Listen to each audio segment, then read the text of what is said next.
Bonjour à tous et bienvenue pour une nouvelle vidéo d'histologie. On va regarder aujourd'hui des branchies de téléostéens, donc des poissons, qui sont adaptés à la respiration en milieu aquatique. C'est parti, on bascule sur le logiciel.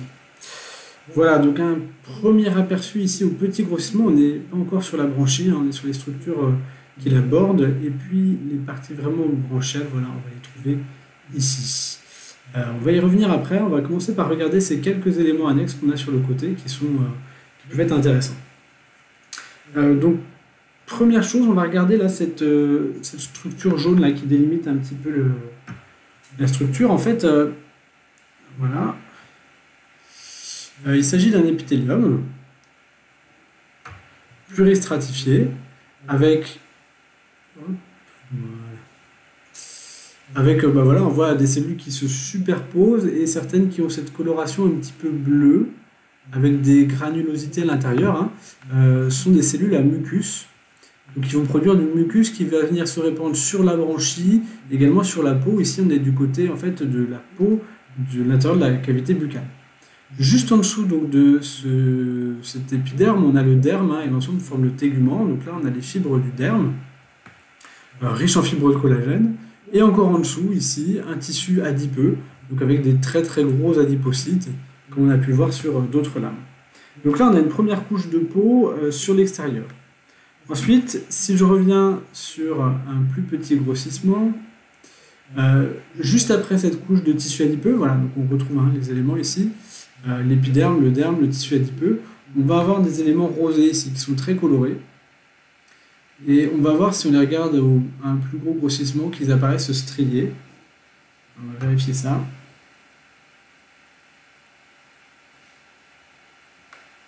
Voilà, là sur le bord on le voit assez bien. Je vais augmenter un petit peu la luminosité. Donc voilà ici une striation très nette avec des cellules très allongées. Ce sont des rhabdomyocytes, des cellules musculaires striées squelettiques. Donc on a un tissu musculaire ici. Et il y a d'autres tissus encore, avant de passer à la branchie.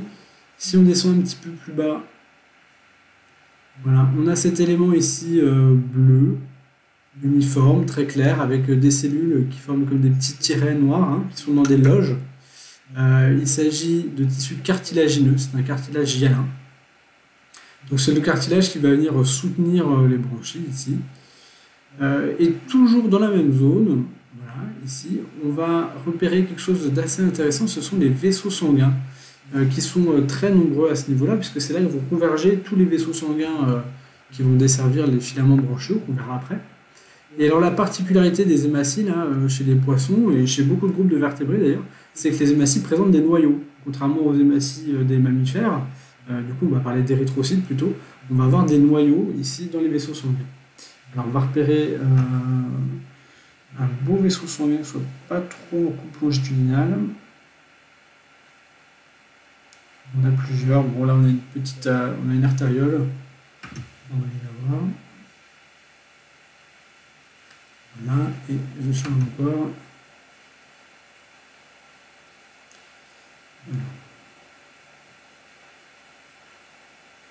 Voilà, on est dessus.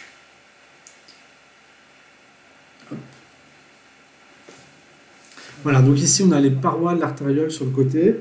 On va augmenter un petit peu la luminosité de l'ensemble. Voilà, donc les parois de l'artériole sont ici, et à l'intérieur, donc on a ces hématies avec des noyaux bien visibles. Voilà. Sur le côté, on retrouve des éléments du cartilage, comme je l'ai mentionné ici.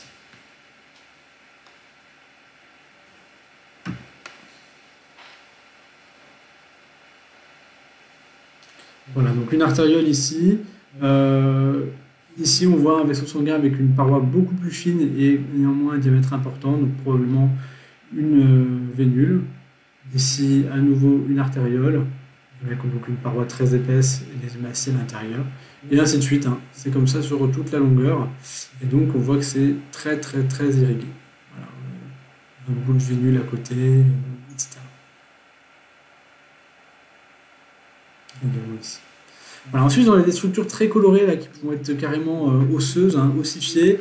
Donc, du cartilage, des structures rigides et des structures vascularisées. Ça, c'est un premier élément sur la partie, on va dire, interne des branchies, pas la partie distale qui sert d'échangeur. Ensuite, bien on voit que ces parties un peu rigides vont se prolonger. Voilà, ici, on voit bien, c'est en violet. Hein, donc, violet, là, ça va être du tissu osseux et ici, du tissu cartilagineux. Vont se prolonger pour former des arêtes branchiales qui sont dans les filaments branchiaux.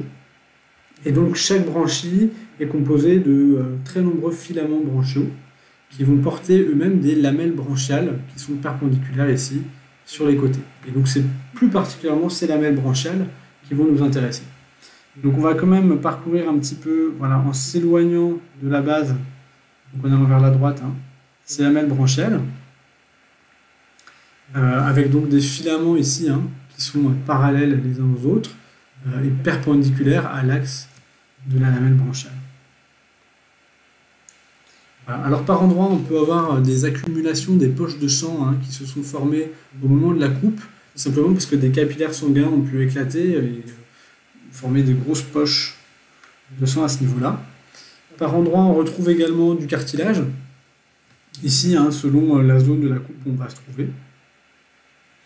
Et puis sur l'extrémité ici des filaments, là on est sur une zone assez intéressante.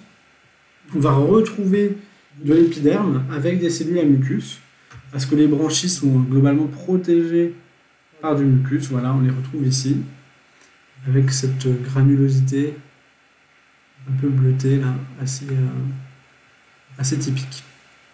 Voilà. Donc là on est sur un niveau de la coupe qui est pas le même que celui des filaments. Hein. C'est pas évident de se repérer dans l'espace, mais voilà.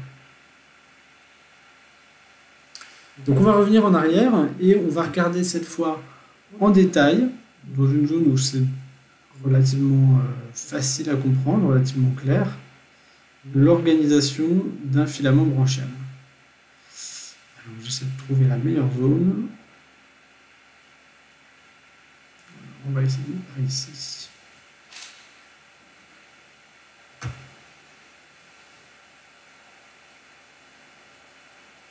Voilà. Donc ici, déjà la première chose qu'on voit, c'est que c'est un échangeur qui est finalement qui peut représenter une très très grande surface, parce que toutes ces lamelles, hein, vont contribuer aux échanges. Comment se constitue une lamelle branchiale? Voilà, on en a une ici. Alors déjà, la lamelle branchiale, elle est délimitée par un épithélium branchial des deux côtés. Hein. Donc ce sont les cellules un petit peu claires ici. Leurs noyaux ne sont pas très marqués. Voilà, on en a un ici. Hein. Qui vont délimiter donc le contour ici des branchies. On peut retrouver parfois des cellules à mucus aussi. Et puis au centre de la lamelle, on a une espèce de petit chapelet là, de collier de perles, avec souvent des alternances de zones très violettes, ici, et ensuite de zones très claires. À nouveau une zone violette, à nouveau une zone claire, à nouveau une zone violette, à nouveau une zone claire, et ainsi de suite. Hein. Ça alterne à chaque fois. D'accord ? Et donc cette alternance, elle est vraiment très particulière, c'est spécifique des branchies. En fait, elle correspond à l'alternance du noyau d'une cellule en pilier ou cellule à pilastre. Donc ces cellules à pilastre, en fait, ce sont des cellules endothéliales qui délimitent des capillaires sanguins. Elles contribuent à délimiter en fait les deux côtés d'un capillaire sanguin. Donc ici, on a une cellule à pilastre et de chaque côté, les zones blanches correspondent à la lumière d'un capillaire sanguin. Au centre de cette lumière, parfois, eh bien, on va pouvoir retrouver des hématies. Hein. Ici, c'en est peut-être une. Ici, par exemple, on en a une. Ici également. On voit qu'elles sont colorées un peu plus grisées, marron, que les noyaux des cellules à pilastre. Donc, on a une alternance ici de très nombreux capillaires. Si on les compte, 1, 2, 3, 4, 5, 6, 7, 8, 9, 10, 11. Ouais, on doit en avoir une bonne vingtaine, voire plus, hein, de capillaires par lamelle branchiale, sachant que tout ça se fait sur toute l'épaisseur de la lamelle branchiale. Hein. Et dans ces lamelles, ben, le sang circule à contre-courant par rapport à l'eau, hein, qui va passer dans l'autre sens, de façon à optimiser l'extraction, la quantité de dioxygène qu'on va pouvoir extraire. Voilà, ici un autre exemple, juste en face, hein, où on retrouve cette alternance donc de cellules à pilastre et de capillaires sanguins. On va essayer de retrouver maintenant des vaisseaux sanguins ici dans l'arête branchiale. Donc là, on a surtout des éléments conjonctifs, hein, des fibres de collagène. On retrouve à la base de chaque filament ici une un vaisseau sanguin un peu plus important, hein, et donc tout le centre ici va constituer des éléments conjonctifs plus ou moins minéralisés, on va dire. Voilà, donc ici, il y a des vaisseaux sanguins, mais ils sont en coupe longitudinale, donc ils ne sont pas évidents à voir. On va essayer de trouver une zone un peu plus épaisse où ça pourrait être plus net.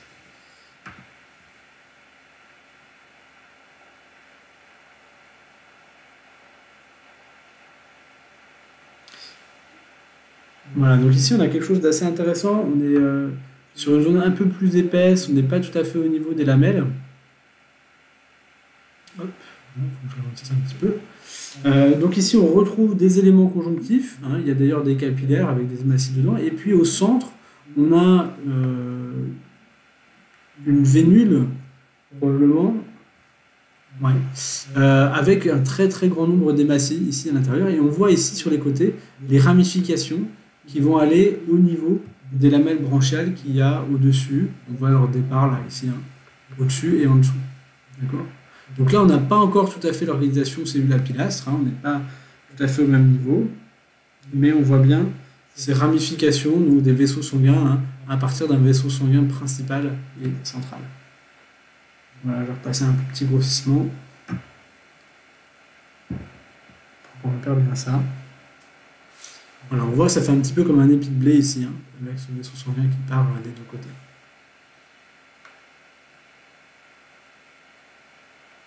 Voilà, et là, on retourne sur une zone de la coupe où on est plutôt au niveau des lamelles branchiales. Alors en fait, c'est pas évident à comprendre dans l'espace, mais on a de chaque côté d'un filament branchial, il y a deux gros vaisseaux sanguins. Et ensuite, quand on se place au niveau de la zone où il y a les lamelles, hein, donc qui va être perpendiculaire à ces deux gros vaisseaux sanguins, c'est là qu'on va avoir les lamelles. Donc les lamelles ne sont pas au même niveau du filament branchial que les gros vaisseaux sanguins. Il faut essayer de réfléchir un petit peu à ça dans l'espace, mais c'est pas toujours évident. On retrouve ici également sur cette extrémité des cellules à mucus.